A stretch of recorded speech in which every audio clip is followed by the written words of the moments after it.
In recent days, an unexpected development has drawn attention across cultural, political, and creative circles in East Asia. What was meant to be a celebration of art, imagination, and fandom has instead become a symbol of rising tension and uncertainty. In the city of Hangzhou, located in China's Zhejiang province, preparations were underway for one of the country's largest comic and illustration events. This event, known among fans for its scale and diversity, usually attracts creators, cosplayers, publishers, and enthusiasts from many backgrounds. The atmosphere around the gathering is typically energetic, colorful, and open to many artistic influences. However, this time, something changed before the doors even opened. Organizers quietly introduced new restrictions that altered the entire tone of the event. Exhibitions connected to Japanese works were suddenly no longer welcome.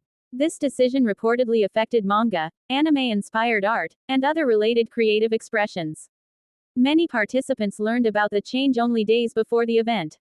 For artists who had already prepared their booths, prints, and displays, the news came as a shock. Some had invested weeks or even months into their work. Others had traveled long distances or made financial commitments to participate. The sudden shift left them confused and disappointed. Online, creators began sharing their experiences. Posts appeared describing cancelled booths and revoked permissions. While no official document openly named Japan as a banned theme, the message was understood clearly by those affected. The event's new concept was described as focusing on what was called a new Chinese style. This phrase, while broad, carried significant implications. It suggested a narrowing of acceptable cultural references. It also hinted at a desire to reshape the creative narrative within national boundaries. For many observers, this was not just about comics or animation. It was seen as part of a wider pattern. Political tensions between China and Japan have been fluctuating in recent months. Statements related to regional security and Taiwan have added strain to already delicate relations. Cultural spaces, once considered neutral ground, now appear increasingly influenced by diplomatic winds. Art festivals and fan conventions, which thrive on cross-border inspiration, are feeling the pressure. The comic event in Hangzhou is expected to host around 7,000 booths. That scale alone shows how influential it is within China's creative industry. When an event of this size changes direction, the impact spreads widely.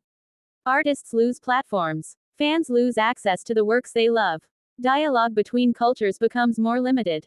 Some attendees expressed concern that creativity is being confined by politics. Others worried about what this means for future events. If themes can be restricted so suddenly, trust between organizers and creators may weaken. There is also the emotional side of the story. For many fans, Japanese animation and comics were a gateway into art itself. They inspired drawing, storytelling, and community building.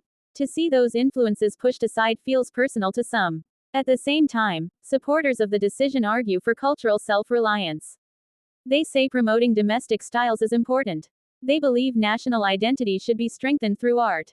This clash of perspectives reflects a deeper debate. How much should culture be guided by politics? Can art truly remain separate from international relations? Or is it always shaped by power and policy? Recent incidents in other cities suggest this is not an isolated case. There have been moments where music performances were interrupted, lighting cut, sound stopped, all because the content was considered sensitive. Each incident adds to a growing sense of caution. Creators are beginning to self-censor.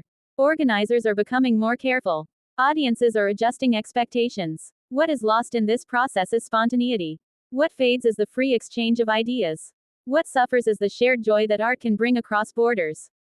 Yet history shows that creativity often finds new paths. When one door closes, another sometimes opens. Artists adapt. Communities reorganize. New platforms emerge, both online and offline. Still, the situation in Hangzhou serves as a reminder. Cultural events do not exist in isolation. They are mirrors of the societies around them. They reflect hopes, fears, priorities, and tensions. For now, many eyes remain on how this story will unfold.